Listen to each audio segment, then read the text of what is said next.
We're going live. 3, 2, 1. Welcome, everybody. This is Nick Giffen. You can follow me on Twitter at RotoDoc. And we've got some breaking news in the NFL today. A lot of interesting news. The Ezekiel Elliott suspension has been announced for 6 games. 3, 2, 1.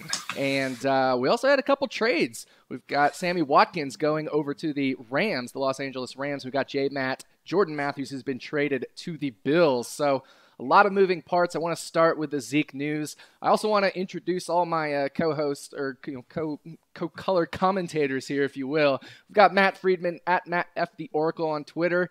He is the executive producer of the RotoViz podcast. We've got Anthony Amico on Twitter at Amixta, one of our prominent writers who's been writing for us for a long time. And we've got Todd Burros at Todd from PA with 1 D in Todd.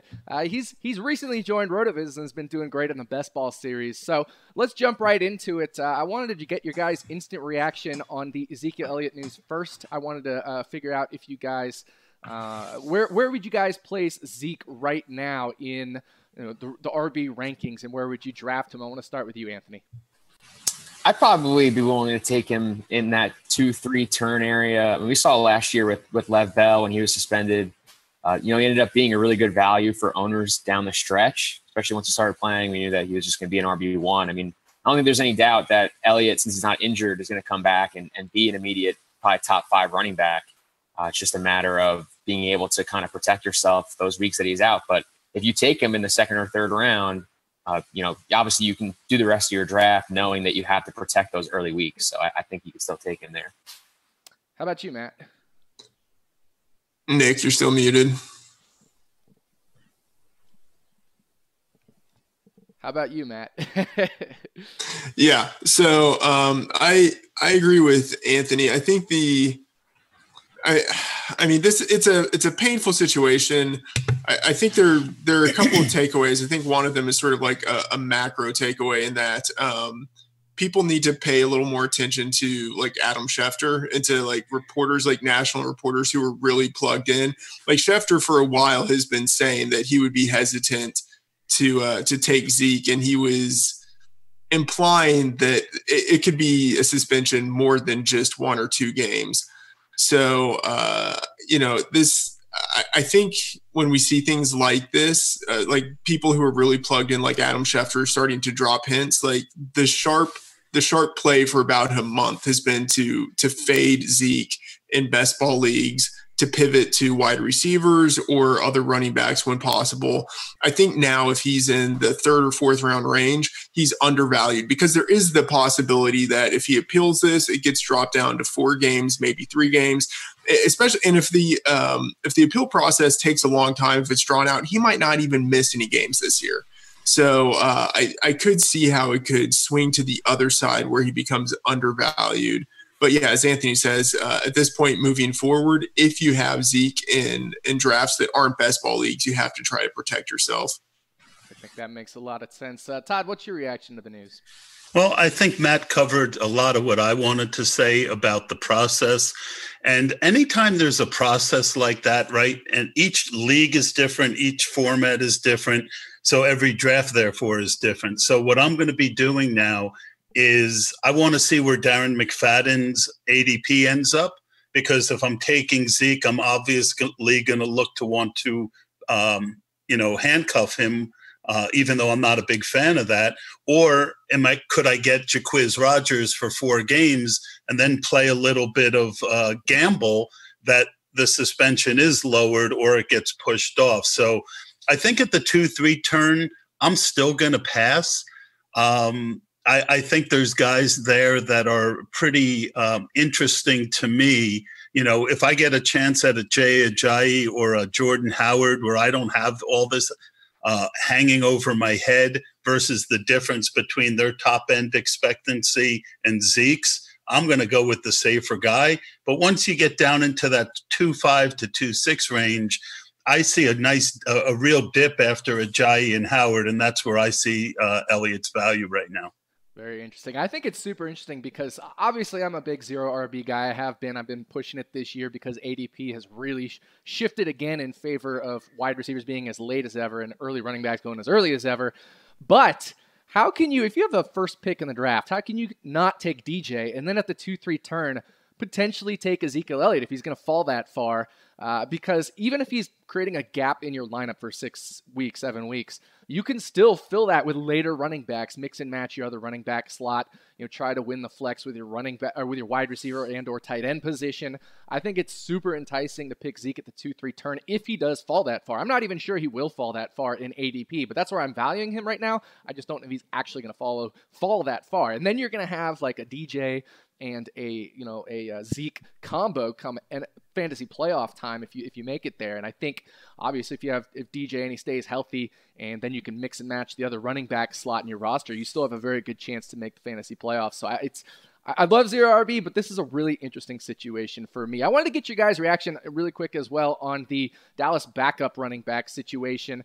Where are we valuing Darren McFadden, maybe Alfred Morris, Rod Smith, a lot of different backups here. And there's also the interesting scenario for those of you who play daily fantasy of different salaries. Darren McFadden's priced up at $6,100 on DraftKings, but he's priced way down on FanDuel. So obviously there might be some interest there in week one on one site versus the other, although they do go up against a tough New York Giants defense. But real quick, I just want to get your overall thoughts on the backup running backs there in Dallas. And Matt, let's start with you this time.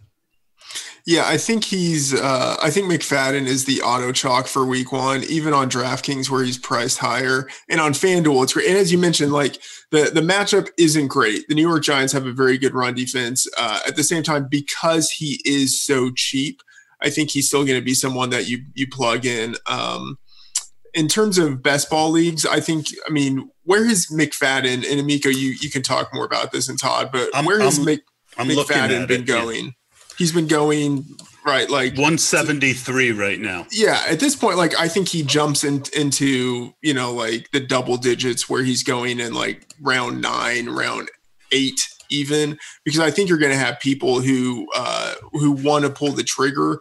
And remember, Roto World blurbed right that it was a 6-game suspension, and then they put out a second blurb saying that Zeke was informed that if he continued to have issues, he could be facing like permanent banishment from the league. Like there are people who are going to be taking this news and running with it perhaps too far with Darren McFadden. So like I think he probably will start to be drafted higher than he should, but there is a lot of potential there for him to have huge campaigns in the first 6 weeks. And who knows, like the Cowboys might want to send Zeke a little bit of a message when he comes back of like, hey, you need to become a mature person and not compromise the team. And they might give McFadden a few more carries just to send a message. What do you think, Todd? Well, I think that if we look at history as a guide, Terrence West recently went up from 150 to 100 based on the news that Dixon went down. And that was with a mix of having having Danny Woodhead also go up about 12 spots on the news. So I think that Matt's probably right. You're going to start seeing McFadden. My guess is he's going to go too early. We're talking about everyone's so excited about the offensive line there, but if there's a chance they could bring in another running back, there's a chance McFadden gets hurt. He's never been able to stay healthy when he was young, and now he's older. I can't put that kind of I can't use up a 7th, 8th, 9th round draft pick on a McFadden. I'll let someone else take that risk, and I'll look to get somebody a little more stable in that spot. Anthony? Yeah, I'm with Todd and Matt here. I mean, I think that the window to buy McFadden has already passed. Like Matt was saying before, like once these stories started leaking out from Schefter and Rap Sheet that there might have been a suspension, that was the time to buy McFadden. You get him in the 14th, 15th round. I'm not really looking to spend a single-digit round pick on him. I think maybe even like the next level of that, if you do think that Zeke's suspension holds up for 6 games, just take Rod Smith or whoever you expect the third running back to be on the depth chart, with your last pick. That's someone whose ADP probably doesn't really get affected at all by this news. And to Matt's point, in terms of DFS, if you just look at what Zeke did last year against the Giants, he had a 100-yard game the first time they played. He had 50 yards and a touchdown the second time they played. Granted, McFadden may not see the same overall work, but I do think that this Dallas run game overall is more based upon the quarterback and the offensive line play. And McFadden being the guy, even if it's only 12 or 15 touches instead of 18 or 20, still pretty likely to pay off his salary week one. One thing that a lot of people aren't talking about is it's not exactly the same Cowboy line. My understanding is there's 2 new faces there. So, there's still 3 real great foundation pieces. But again, you're banking a lot on past history. Yeah, definitely. I think we're all kind of in agreement here that Darren McFadden might end up going too high in redraft leagues at this point. I'm super glad I got him when I did in Scott Fishbowl 7. It's going to make up for my Samaje Perine pick there. But Rod Smith, I think, is an interesting name. We'll have to see what becomes of that, especially if the Zeke suspension stays at 6 games. Right now, minimum salary on FanDuel and near minimum on DraftKings. I don't know what kind of run out he'll get in week 1. We'll have to obviously keep an eye on the news, but that's definitely a name we want to keep an eye on as well. I want to switch over to the wide receiver trades here, but first I want to tell everybody, not necessarily remind you because we got some new viewers, but I want to remind / tell you all that you can get a listeners only 30% discount to a RotoViz NFL pass through the RotoViz podcast homepage, rotoviz.com/podcast. You get unlimited access to all of our premium content, over 1,500 articles per year, 20 plus proprietary RotoViz apps to help you win your leagues. And like I said, 30% discount, rotoviz.com/podcast. And then I'll take you through the 2017 NFL season. All right, so then shortly after the Zeke news broke, while we were trying to set up this conference call just to discuss the Zeke news, Jordan Matthews and Sammy Watkins each got traded. First, Sammy Watkins got traded from the Bills over to the LA Rams, and then Jordan Matthews from the Eagles over to the Bills. So a lot of implications there. I want to start with Sammy Watkins. He played in the preseason yesterday, of course, and now he gets traded over to Los Angeles. Let's get your reaction first, Todd, on the Sammy Watkins trade. Well, I don't understand what Buffalo has been doing for a long time. I get the fact that he's coming off an injury, but he's really, he's one of those guys you just can't replace. And there's only so many of them in the NFL. I love the trade for the Rams. You're trying to see if Jared Goff can be a real NFL quarterback. And I think they've got an underrated backup there in Sean Mannion. If he can't, I think both of them profile better for getting the ball to Watkins than Tyrod Taylor, even though he throws a good deep ball. I think this is going to open up Watkins for catches all over the field. You've got Todd Gurley. If that offensive line with Whitworth there is a little bit better, I mean, it's not the ideal landing spot for Watkins by any means, but it's certainly not a deal killer for me. What do you think, Matt? I think it's bad. I think it's great for Jordan Matthews, but for Watkins, and I feel horrible for Robert Woods. It's like Sammy Watkins is like the cancer that won't leave his body or something like that. It's just always there. So I think it's horrible for Robert Woods. I don't think it's great for Watkins. I think he's taking actually a pretty substantial step back. So, it's one of those weird trades where I think it hurts almost everybody involved on that component. For J-Mac going to Buffalo, I like it a lot. Anthony, thoughts, especially on Watkins and the Rams wide receiver situation now? I mean, I love this for Watkins. I don't know if maybe that's like a weird thing to think about this, but when I've been doing my Rams projections, I always seem to end up with like 150 targets that I have no idea how to give them out because these players just aren't that good. I mean, Robert Woods is a career number 2. He's solid. But everyone else there, the receivers are either young or not very good. The tight ends are incredibly young. So I think now instead of having this like really widely distributed target situation in LA, now it's going to be really heavily concentrated on Watkins. And I think that while his efficiency probably does see a decline because he's no longer seeing those, high value deep balls from Tyrod Taylor, I think that the difference in targets is going to offset a lot of that. I really think he's going to push for that 150 plus target range right away. I think McVay is making a pretty big statement here that, this is a team that needed a number 1. We need to give Goff a chance, and I think Sammy's that guy. And let's not forget, this is also really good for Todd Gurley. Yeah, it could be if the passing game can get going, if the Rams can move the ball, that definitely helps Todd Gurley. If you can get that, field position, scoring drives put together, that definitely helps. My big concern is Jared Goff. I actually did on our RV32 team preview series, I interviewed the Rams beat, and he was talking about how the Rams are doing everything they can to get Goff weapons. Well, this is just another piece in that. So, they're doing everything they can to get Goff weapons, but the question is Goff any good? My my quarterback prospect model doesn't think so. He's already wasted a year. He was already only projected to have a 35% chance ballpark of having at least 1 year with an AYA, adjusted yards per attempt of 7.0 or greater, and he's already spent one of those years. So less than 35% chance he does that in his career. He was putrid last year, 4.3 AYA. They're doing everything they can. They brought in Whitworth. They've stacked a lot of receiving options there, drafted multiple wide receivers in the draft. They're definitely focusing on Goff. I think Goff is actually going to be the key, because he was so bad last year that if he's not any good, I don't know how much it actually helps Sammy Watkins. I'd still much rather have Tyrod Taylor throwing to me than Jared Goff at this point. Let's flip over to the Jordan Matthews situation. Of course, he is now going over to Buffalo, and I think there were kind of some inklings of something happening with Jordan Matthews when people were saying Nelson Aguilar was getting a lot of slot work. He looks much improved in the slot, and so that frees up the Eagles to be able to send Jordan Matthews over to the Bills now. So what's your take there? Let's start with you, Anthony.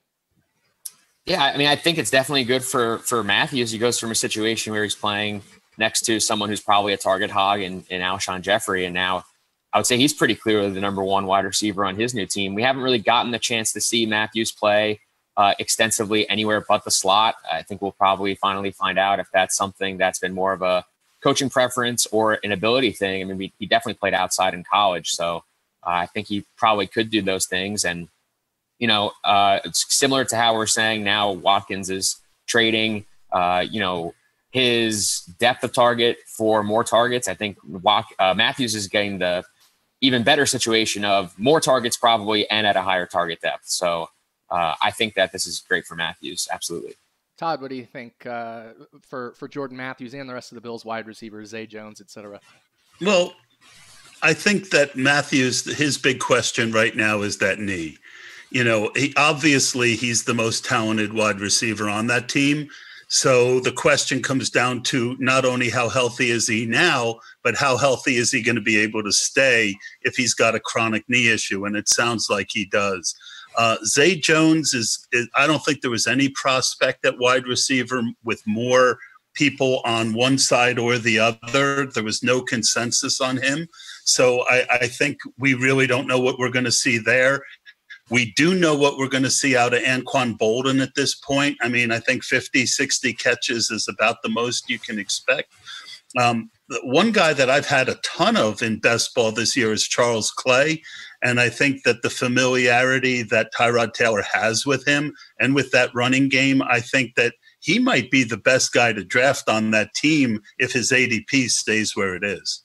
Matt, thoughts? So, I mean, within the last week, the Bills have brought in 2 new wide receivers. So they're veterans. They should be able to get the system pretty quickly, but there is going to be a learning curve. But that said, I think this season it's basically dead for Zay Jones. I think people who were high on him, I think they're not going to see return on value. I agree with Anthony in that J-Matt is going to a situation where he's going to see more targets. He's going to see better targets. I think there will be some opportunities where if they don't want Bolden to be playing 100% of the snaps, I think Bolden will probably play like 75 to 80% of the snaps. If they don't want Bolden to play so many snaps, J-Matt can move inside on those plays, but J-Matt will get more opportunities as a versatile playmaker. And I think he actually can do that. I just don't think that he really had the full opportunity to do that for those years in Philadelphia. So I think it's a big win for him. Bolden, I actually could see Bolden leading the team in touchdowns, somewhere around like the, 6 to 9 mark, but like, I think he really does have, as Todd said, he's not going to be a guy who gobbles up a ton of receptions, but I think they will use him judiciously on third downs and near the end zone. So I actually like Bolden quite a bit. Yeah, I think Bolden is one of those guys who hasn't really been getting a lot of play, even best ball leagues, redraft leagues, or anything like that. But we saw what he did at the Lions last year. He was serviceable in that slot role. He had multiple touchdowns there, and certainly crushed his value. So I think we're going to see probably a similar situation there. Definitely love it for J-Matt as well for all the same reasons you guys mentioned. So I pretty much don't have anything to add there. One thing I do have to add is we do have our projection machine at RotoViz that all of us will be updating. And those projections get fed right into all of our different apps. We've got the Draft Lab, the RotoViz Draft Lab, which is a 3-in-1 app. It's customized projections tailored to your league. It's got a cheat sheet, which helps you rank guys for your draft, which gives most of the weight to ADP, but then you want to give some weight to your guys or to the projections. So it weights it like that. And then we also have the Draft Optimizer, which is a part of that as well.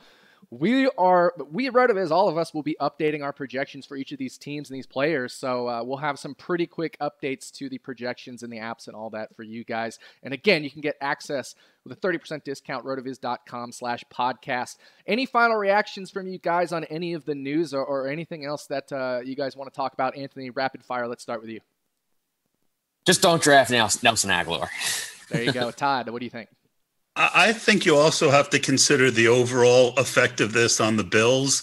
McCoy and, Jonathan Williams is out now for 4 or 5 weeks, it looks like, with a hamstring. I just don't know that they're going to be able to get you what you think you're going to get out of McCoy at this age, especially with that wide receivers.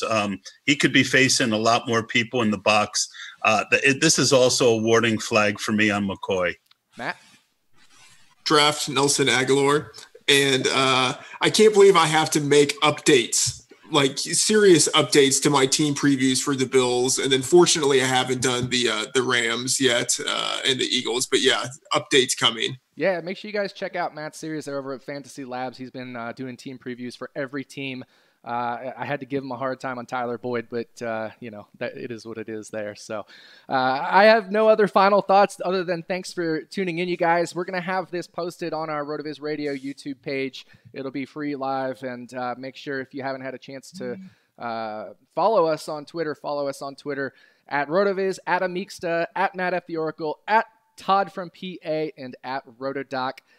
We will talk to you guys sometime soon. We don't know when that is, but it might be in like another hour when more breaking news comes. Who knows? Take care, everybody.